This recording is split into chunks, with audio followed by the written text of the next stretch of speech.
So you might be wondering, I know what is this mistake you're talking about.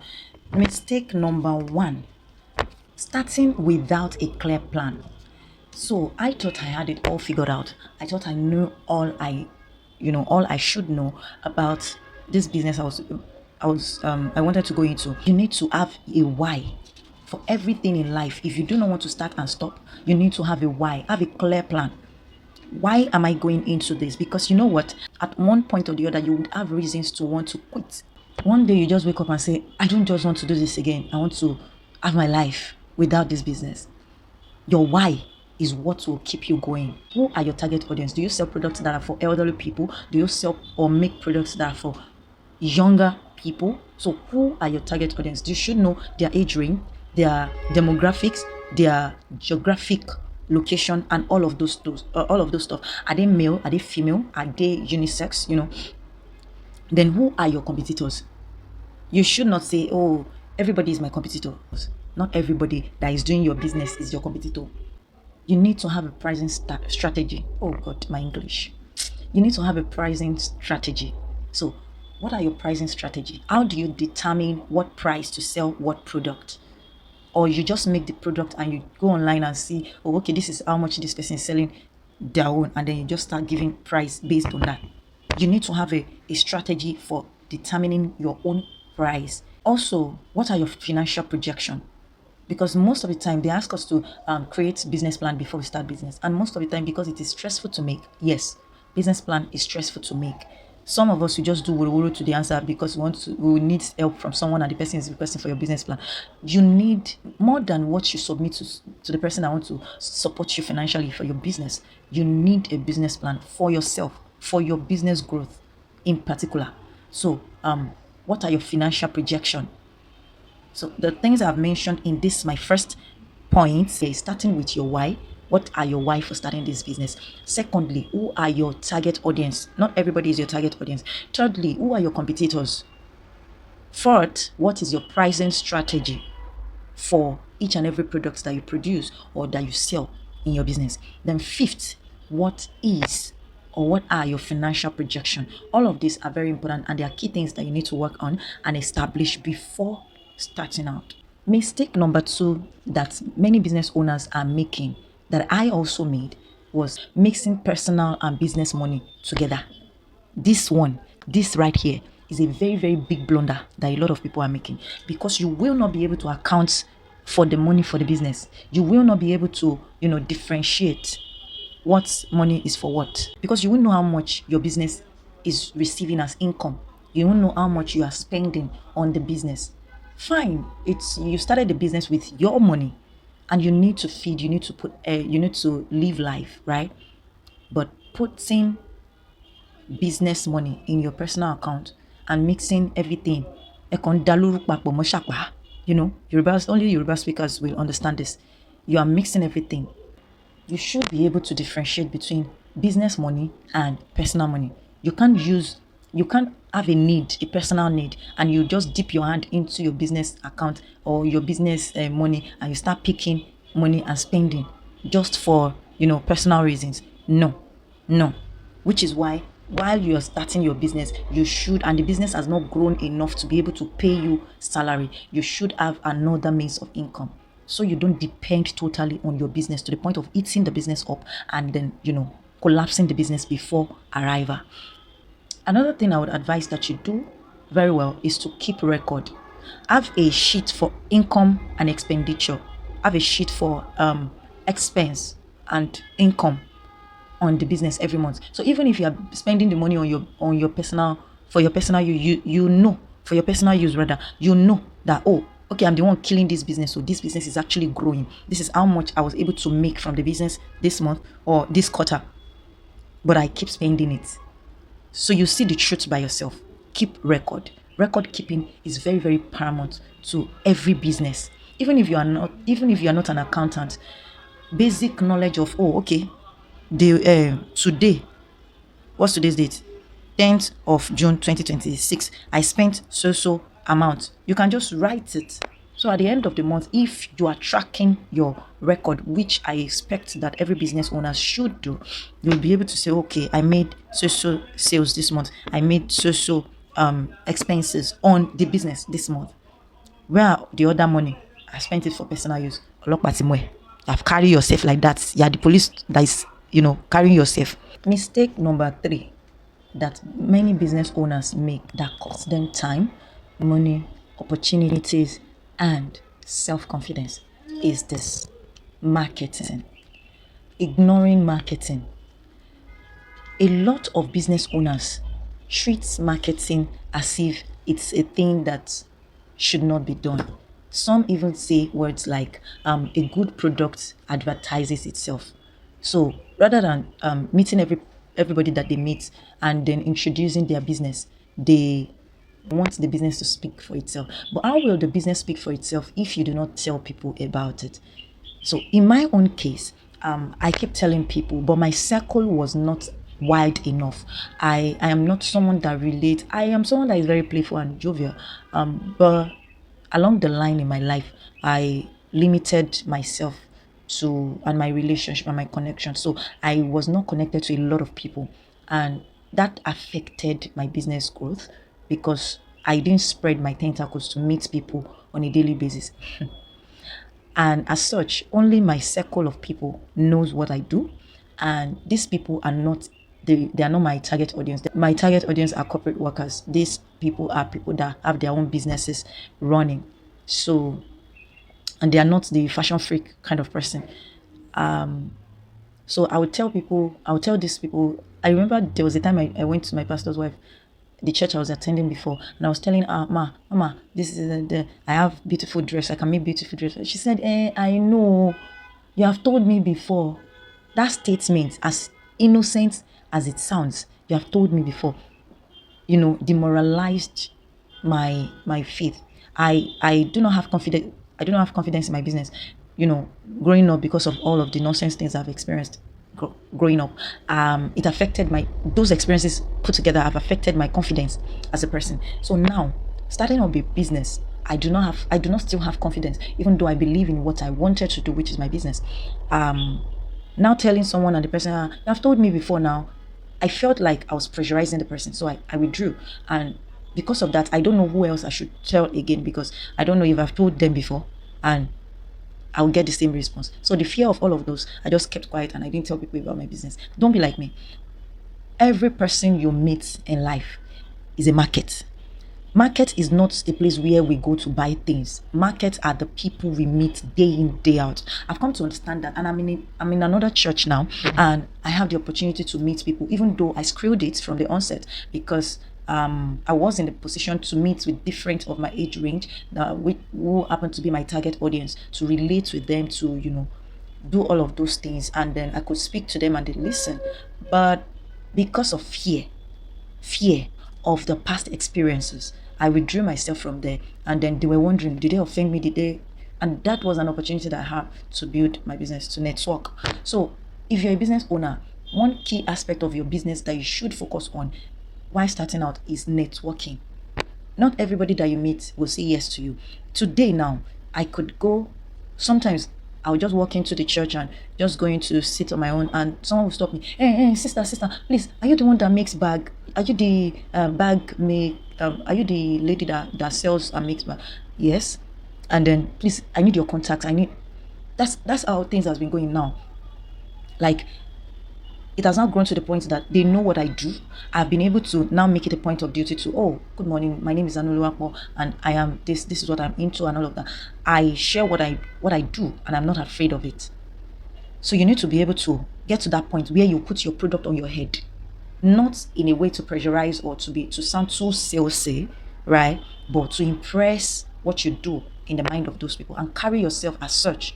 Carry yourself in such a way that whenever they see you, they realize, oh, that can only be one person, this person. So even if you are not selling a product like I am doing, whatever you do, the way you talk, the way you carry yourself, the way you communicate, the way you relate with other people, that is branding. So branding, marketing work hand in hand. You need to put marketing, like market like crazy, be intentional. Everywhere you go, be intentional about telling people what you do. Another mistake that a lot of small business owners make is trying to serve everyone. Oh my God. You cannot serve everyone. I think this is a little bit related to the target audience topic we talked about the other time. You cannot serve everyone. Even in life, as an individual, not as a business person now, you cannot please everyone as a person. No, you can, even in your family, your immediate family, not even extended family, you cannot please everyone. So you can't serve everyone in business. When you try to sell to everybody, at the end of the day, what you get is you attract nobody. Like you are trying to sell to everybody that you meet. But at the end of the day, what you come to understand and realize is that you are not selling, you are not attracting anybody.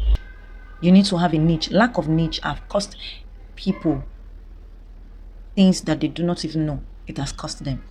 Um, so as a fashion designer, you are a fashion designer. Are you a fashion designer that is into wedding dresses, or a fashion designer that is into bespoke, or a fashion designer that is into ready to wear, or a fashion designer that is into children wear, a fashion designer that is into suits and suit making and pants and trousers and all of those stuff. So you need to have a niche. Or you're a fashion designer that is into ashwebi. You cannot put everything together. You might be able to do it all. You might be good at everything, but have a niche. Have a particular target people that would come to you, that would know that, oh, okay, when we talk about, you can now start with a niche and expand to other areas. But trying to, oh, only you are sewing pants and blazers, suits and all of those. Only you are sewing Ankara, Ashwebi, lace and all of those. Only you are sewing wedding gown. Have you seen someone that wants to sew a wedding gown go to a fashion designer that sews everything? They will go to people that they know that are specialists at a particular thing. People that they know that are specialists at making wedding dress, because they know that those people would have made several mistakes and learned from it, and those are the people that can attend to their case the most. A fashion designer that is into blazer will not say, oh, I'm into blazer and suit and all of those stuff, but I can do everything, so I'm putting everything together. You need to be a specialist at one thing. I think that's the best word, rather than having a niche. When you have a niche and you're a specialist at a thing, you have a clear messaging. You have a clear messaging. If you do not have this specialist mindset, your messaging will be weak. People will know what exactly you are doing. They'll just know that you are sewing. And then they bring anything anyhow to you, and you start attracting people that you'll be asking yourself questions that, why am I attracting this kind of people? It's because of the way you have structured your business. When I first knew Prudence Gabriel, that's Peterson Okope's wife. When I first knew Prudence Gabriel, I knew her basically for wedding dresses. So she focuses on wedding dress making. As at then that I know her, now she's into wedding dress, corporate wears, and all of those. But she was focused more on wedding dress. So she was a specialist at that. And customers, clients from outside the country sees her worthy of giving her their clothes. If you are someone that is, they will just be afraid, clothes that I bought for so million. No, come on, Lobashomije. Let me not give her, so that she will not, let me go and look for someone that is specialized on wedding dress. So you need to be able to have a clear messaging, portray your brand as a brand that is a specialist at one thing. You might still have other things you do by the side, but portray yourself as a brand that is special, that is a specialist at one thing, and make your messaging key on that one thing. Let your messaging be circled around that one thing. And then the next mistake that I know that a lot of business owners make is not tracking their numbers. Not tracking their numbers. There's this song in Yoruba that says, I will not continue the song, right? So you're not tracking your numbers. You're not you're making sales. All you know is we are just making sales. We are selling. How is the business? The business is growing. No, I listened to a lady some time ago, and that's Adefe Adeoye. Yes, Adefe Adeoye. She was talking about how that her business is growing. All she knew was that she was making money and she was spending. She didn't know anything about accounting. She didn't know how to she didn't know how to track her spending and her income and all of those stuff. And one day someone asked her and was like, Adefe, how do you what was the question? Like, how do you track your income and expenses and all of that? And she was like, I don't track income. I don't track my expenses. All I know is that money keeps coming in. We spend, and I'm not owing my staff salary. I'm paying them their salary as at when due. I'm making money. So she just knows that she's making money. She's traveling. She's doing all of this. She's enjoying herself, and she doesn't know how she's making it. After all of those, she decided that okay, she needs to get serious, and then she got an accountant and began to track her income. Tracking your numbers will help you budget how much you spend on cost of production, how much you spend on staff salary, how much you spend on transportation, how much you spend on on rentage, you know, office management and all of those stuff. If you do not track your business, I'm sorry, it might look like everything is still going on good, but along the line you'll be in for a rude shock. I'm not trying to scare you, but it is important for you to track the numbers. Another mistake that I believe that some business owners make is this: refusing to adapt. The world has changed, a lot of things has changed. We humans have changed. We humans are changing day by day. And because we are changing, some businesses, the way they run 15 years ago is not the same way they run 5 years ago. And it's not the same way they are running now. It's not the same way they would run in the next 5 years. So you need to be able to adapt to the system, adapt to changes, adapt to technology. For example, in the fashion world, before, what they do is measure the clothes. After measuring you, they measure on the clothes and cut. But as time goes on, we see that okay, measuring on the clothes directly and cutting, if you make a mistake, you won't be able to correct it. And apart from that, it's waste fabric.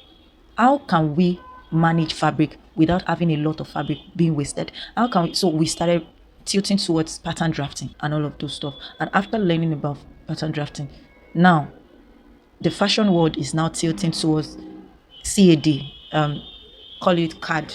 A lot of people in the fashion industry have now started tilting towards, having the picture, the clear picture of what you want to draw before, what you want to make before actually cutting and making it. So before you go into the pattern drafting at all, you need to have, drawn it out on your tablet or on your laptop or on your phone, and, have a clear picture of what you want the fabric, the outcome of the dress to look like.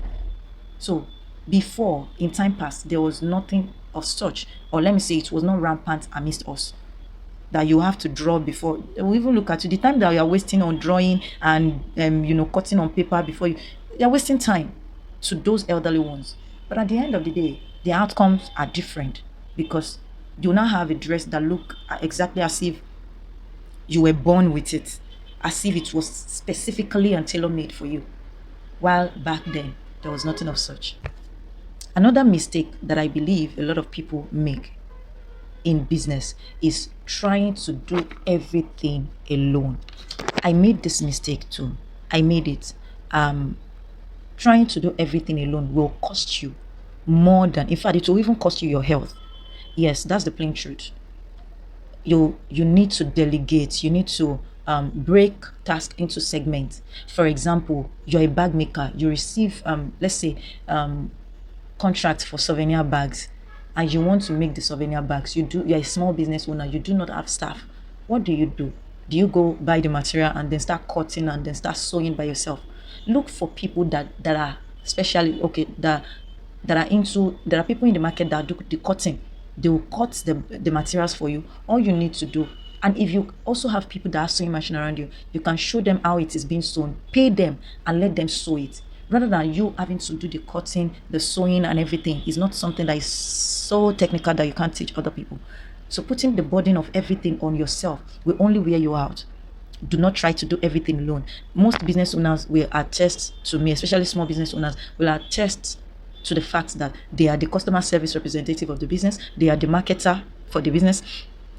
They are the, if it's a production business, they are the producer for the business. They are the ones that go to the market to get the raw materials and everything that will be used for the business. They are the ones that do everything.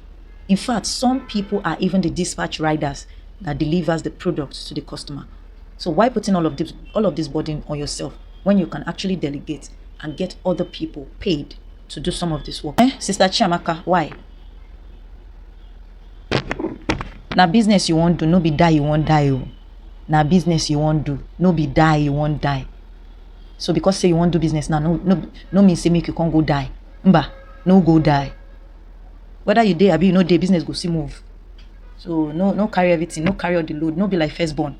No be like firstborn, we go carry plenty load put for their own head by themselves. Say they won't do business. I beg you, because. All right. So what is now the last point that I said is so personal to me?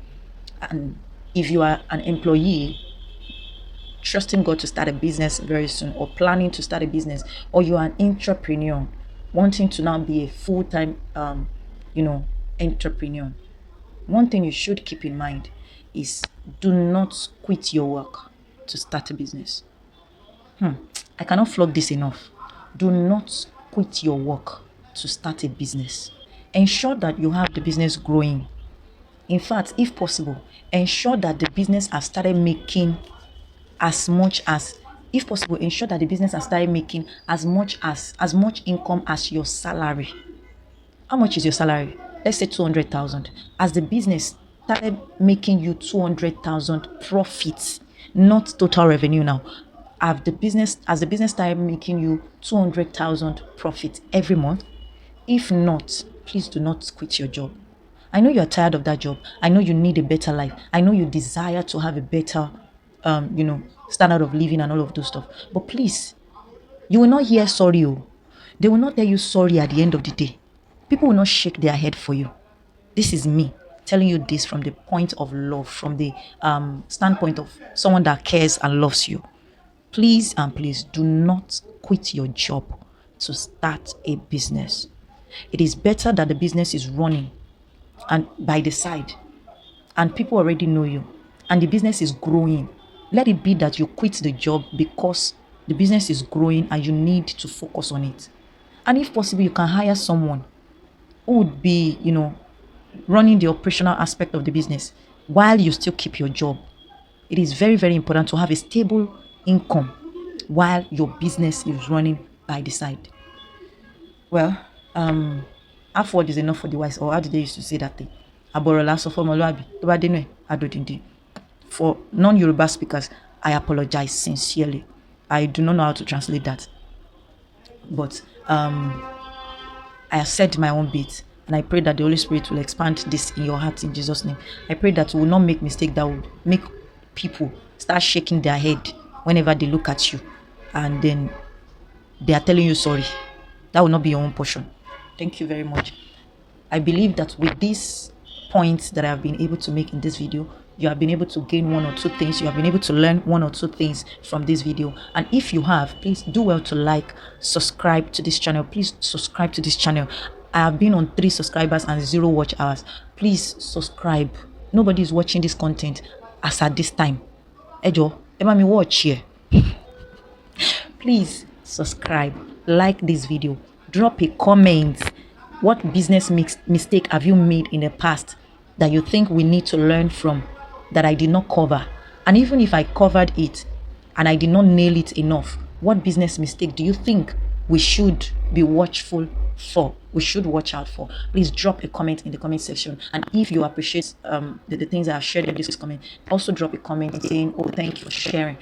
I just need your comments because the comments would help YouTube to push my content out there to more people. So thank you so much for watching up to this time. I really, really appreciate your time and effort in watching this video. God bless you. Do have an amazing time. And I pray that your business will be prosperous even as your soul prospers. In Jesus' name, amen. Bye, guys. I love you.